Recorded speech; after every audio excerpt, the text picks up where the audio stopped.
Et bonjour à tous, ici John Jordan ou Jojo si vous préférez. On se retrouve aujourd'hui sur Storm X Dokkan pour une nouvelle vidéo. Nous sommes sur Dokkan Battle sur la version globale. Rapide vidéo pour parler des deux nouveaux Rebirths qui ont été annoncés sur la version globale, donc qui vont arriver a priori à partir du 9. En même temps, juste avant d'attaquer l'analyse des cartes, il faut savoir qu'à partir du 9 ou du 10 à peu près, il va y avoir une nouvelle célébration, donc qui va durer à peu près jusqu'à la fin du mois. On ne sait pas trop ce qu'il va y avoir à l'intérieur. Tout ce qu'on sait, c'est qu'on va pouvoir récupérer des orbes de compétences tous les jours. Donc il y aura des missions, voilà, vous savez, entraîner un personnage, faire l'event de Kamessine ou ce genre de choses. Et pour chaque événement, donc il y en aura 5, enfin chaque mission il y en aura 5, on récupérera par mission une couleur d'orbe, 50 petites, 20 moyennes et 7 grandes. Donc c'est super parce que si on peut le faire tous les jours, bah, on va se faire un stock d'orbe assez conséquent, donc c'est vraiment super. Pas plus d'infos par rapport à la célébration. Si ce n'est ça. Après donc les Rebirths qui sont arrivés, ce qui est bien c'est que ces Rebirths ils sont arrivés à peu près sur la Jap quand ils ont sorti Broly et SSJ3. Bon, on voit très bien que sur la globale les Rebirths ne sortent pas forcément au même moment, hein. Il y a des cartes qui sont arrivées bien en avance. Donc ça veut pas dire qu'ils vont sortir Broly et SSJ3 maintenant, hein, mais c'est juste pour faire la comparaison. Donc attardons-nous sur les cartes en question. Donc la première carte qui obtient son Rebirth, donc c'est deux Ozaru, hein.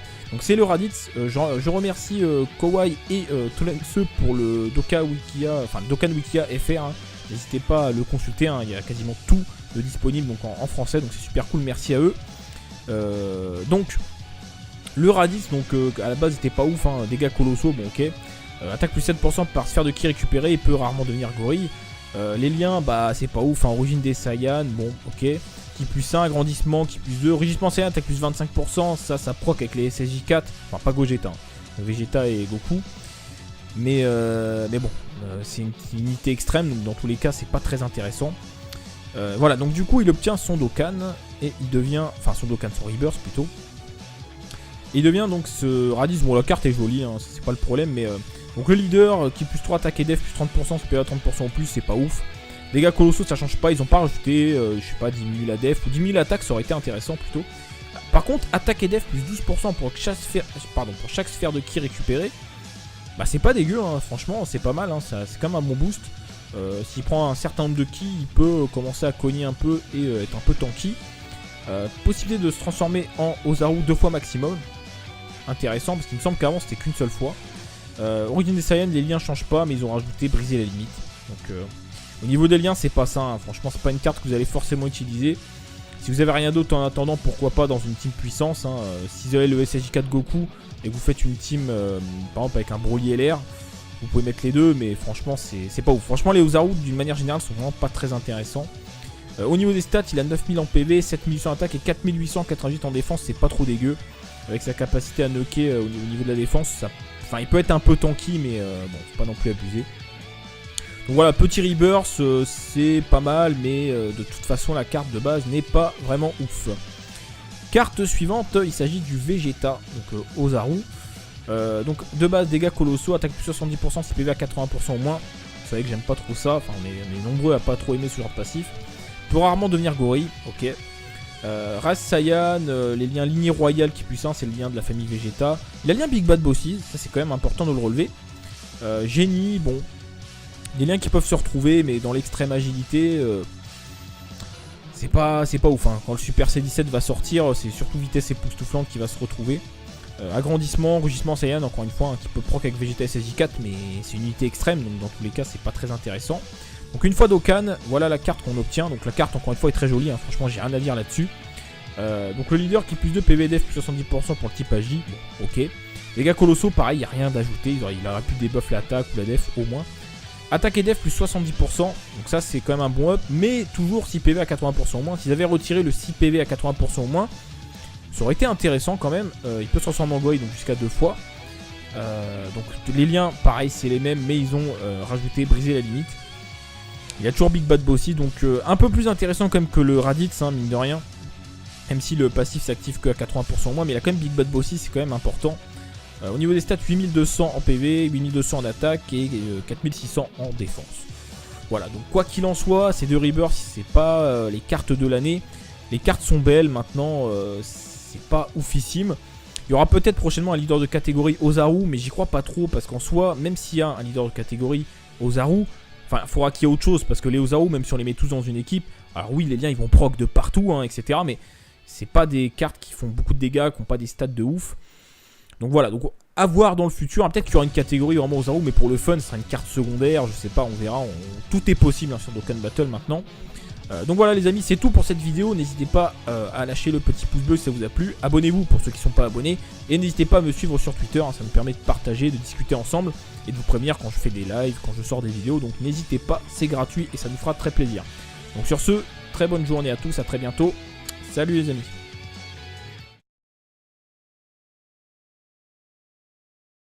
FR, hein.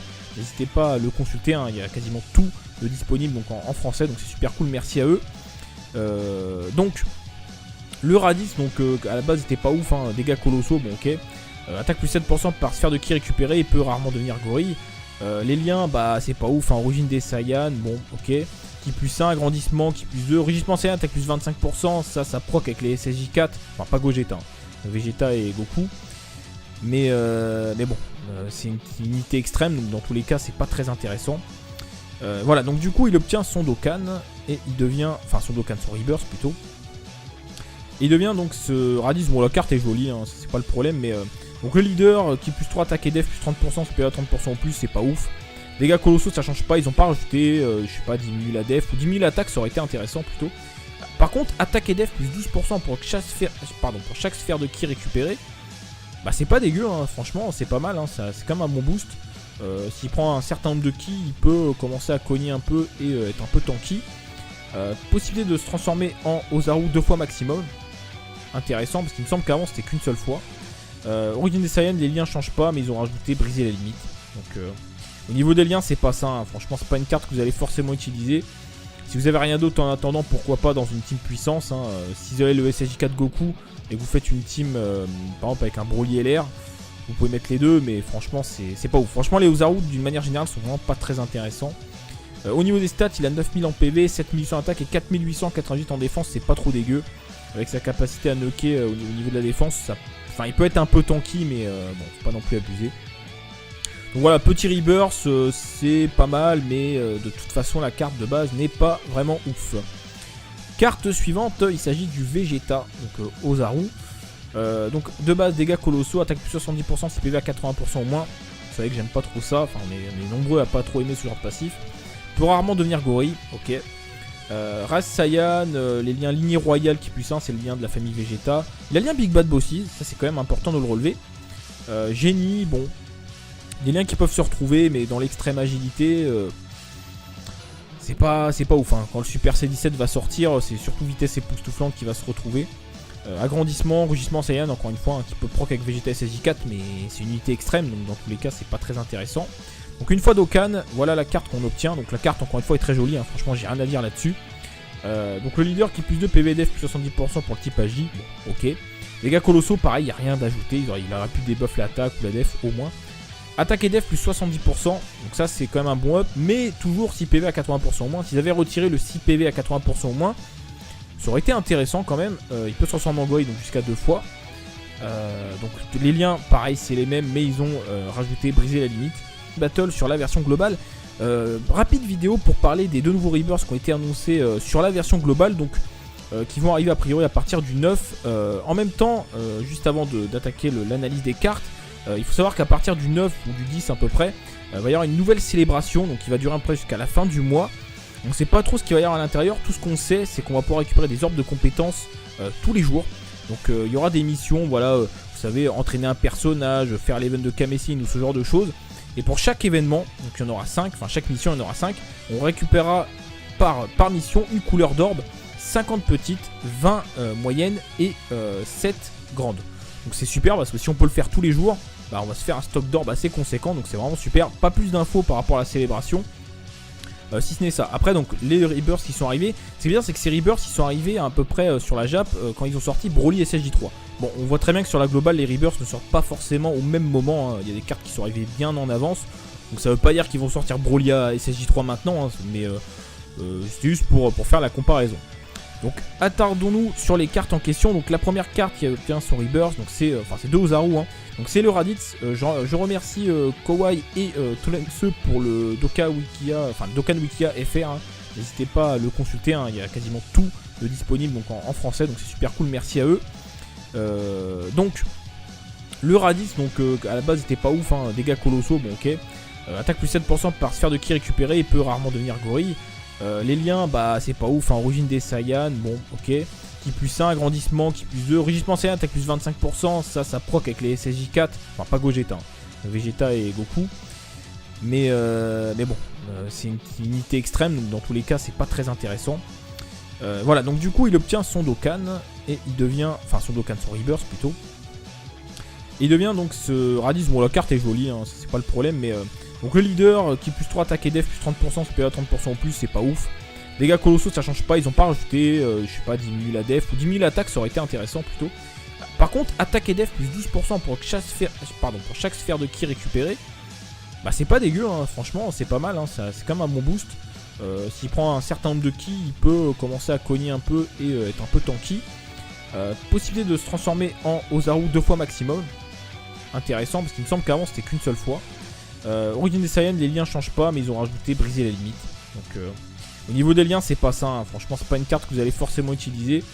Si vous avez rien d'autre en attendant, pourquoi pas dans une team puissance, hein. Si vous avez le SSJ4 Goku et que vous faites une team par exemple avec un Broly LR, vous pouvez mettre les deux, mais franchement c'est pas ouf. Franchement les Ozaru d'une manière générale sont vraiment pas très intéressants. Au niveau des stats, il a 9000 en PV, 7800 en attaque et 4888 en défense, c'est pas trop dégueu. Avec sa capacité à knocker au niveau de la défense, il peut être un peu tanky, mais